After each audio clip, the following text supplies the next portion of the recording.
How's it going, everybody? Welcome back to the channel. Out here at the lake this morning, you can just barely see it through the trees. Little local lake. Got a few hours before I gotta be at work this morning. It's just before 6 o'clock, but I got probably an hour and a half, maybe 2 hours to fish this morning. Got a few different rods rigged up, got a bunch of gear with me, so we're gonna head down here and see if we can't make something happen before I gotta be at work this morning. Y'all stay tuned, see what happens. I'll make my way down here real quick. I got two different rods I'm gonna start off with. I got the 7.2 medium heavy glass X-Prod paired with a Shimano Chronarch, and got the old jackhammer stealth blade on this one.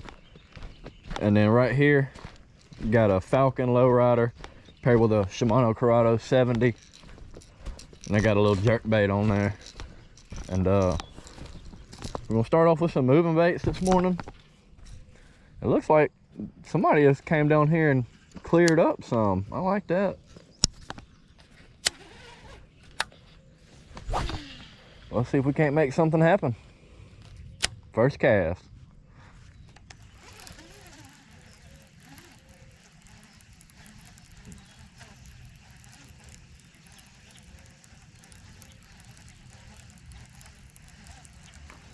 The water is just a little bit high.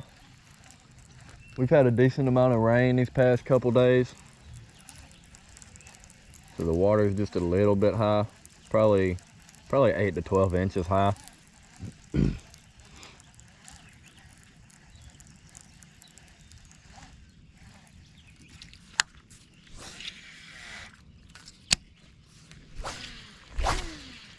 There's something dead floating out there in the middle right here. See, they're busting over there off that little island. There's a lot of activity. We ought to see a few shad popping. You saw what looked to be a gar roll on the surface right here. I don't really care too much to catch a gar, but lets me know that at least something is active.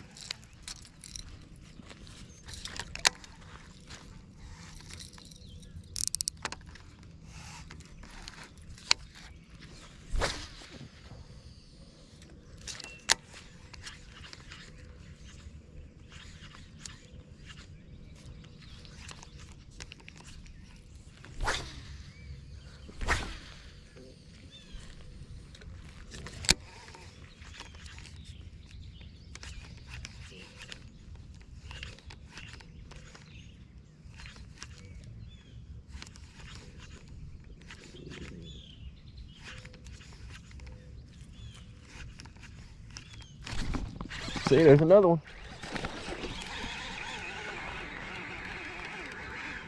Oh, he's trying to get me in that tree. That one's a little smaller than that last one. Man, they're fired up though. Feisty little guy.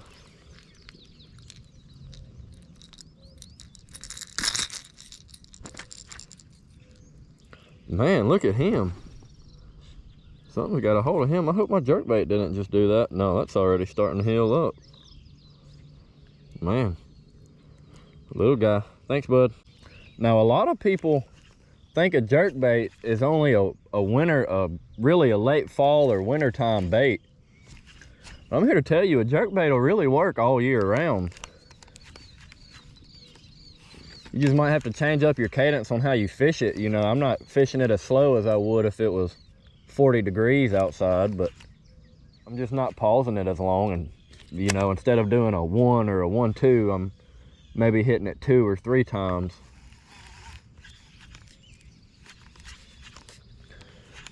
But a jerkbait can really be utilized year round. I mean, I haven't found a time of year where a fish won't bite a jerkbait.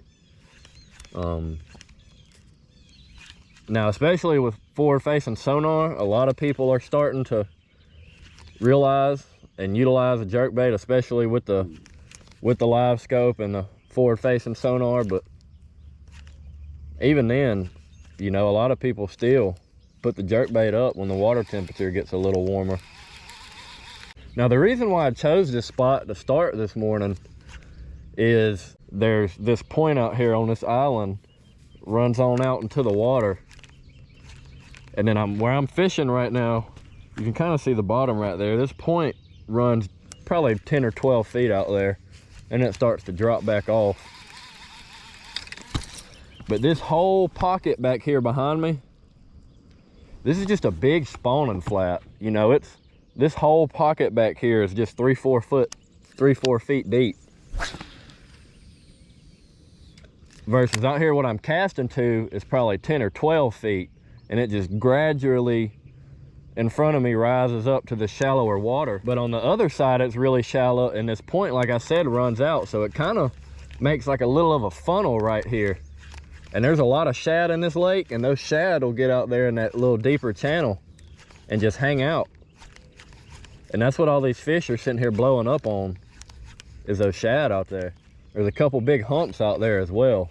And usually when you catch one fish right here, you can sometimes sit here and sit on a school. It don't appear to be that way this morning, but nonetheless, there's still a couple fish here.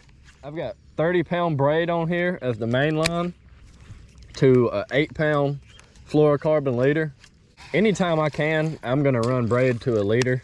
I like the added feel of braid and the extra strength.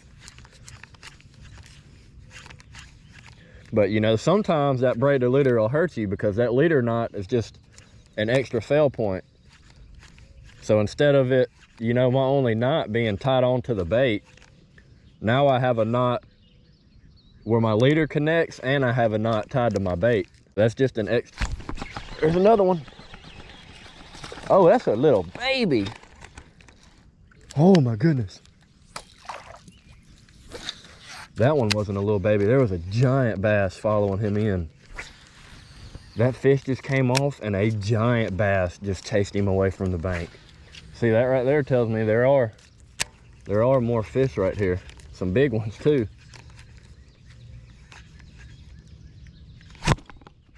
Ah!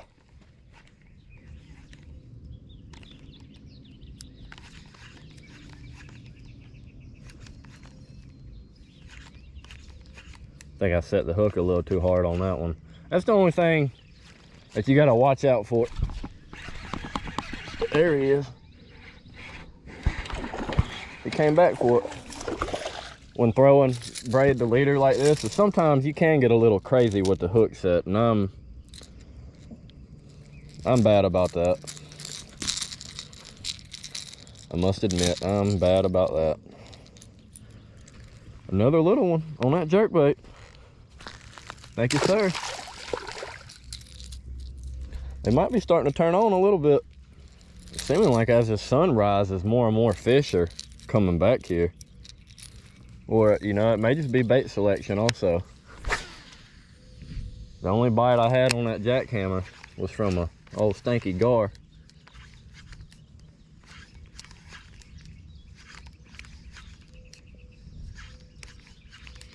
That dead fish out there, that looks to be like a big old crappie. Either a crappie or a big gizzard shad.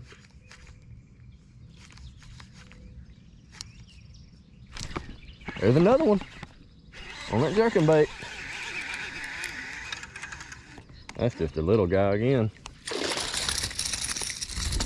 We will take him. We will take him. He got a face full. He got that one good. Lose a little bit of casting distance with it being such a short rod, but that's why I got this braid tied on here.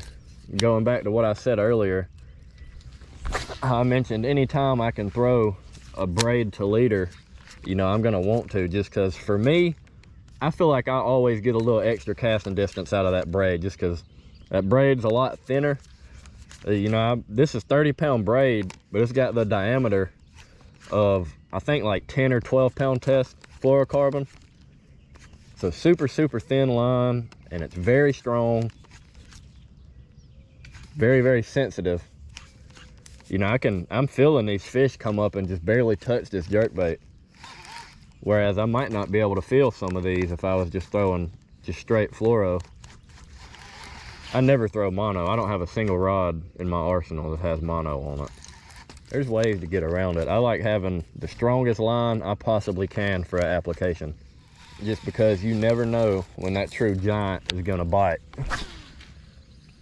And when he does, you want the best odds of landing that fish that you can, because a giant will exploit any weakness in your gear every time. So if you're not absolutely perfect, your chances of landing that fish of a lifetime can be very slim. But if your gear is dialed in the way you like it, the way you feel most efficient and the most confident, you got better odds of landing that fish.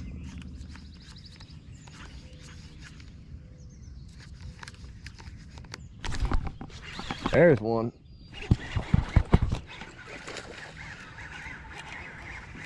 They're still here. They just slowed down a little bit. Dang, bud. That right there ain't a bad one. That's a little chunky one. Whoa. That's a good way to get a treble hook in the hand right there. I ought to have some pliers down here with me with this jerkbait, but all right, that's not a bad one. Probably a pound and a half, maybe. Decent little fish. Definitely a good one to get out here and catch before work. Whoa, he was ready to get back.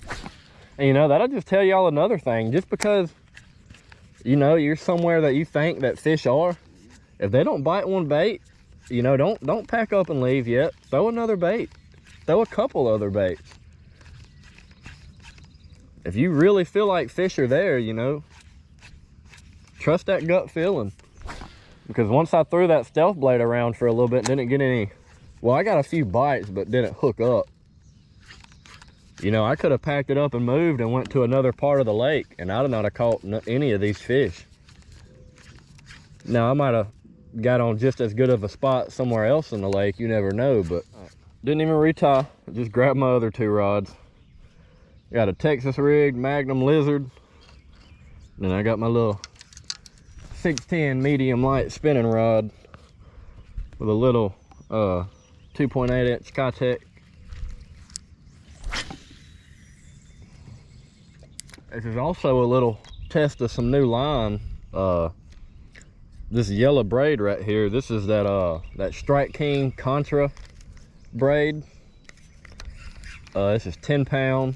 And I've got a 6 pound fluorocarbon leader tied on there. But this is my first time using this braid. I was in a local tackle store the other day and saw it, and it was relatively cheap compared to a lot of other braids on the market. So I figured I'd give it a try. I'll tell you right now, it cast very, very well.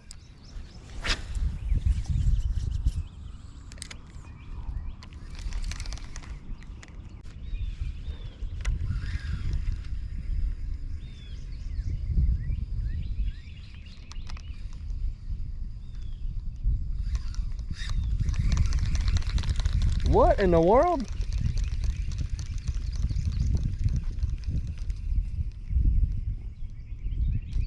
Y'all, my leader just came off. Leader knot came undone. Are you serious?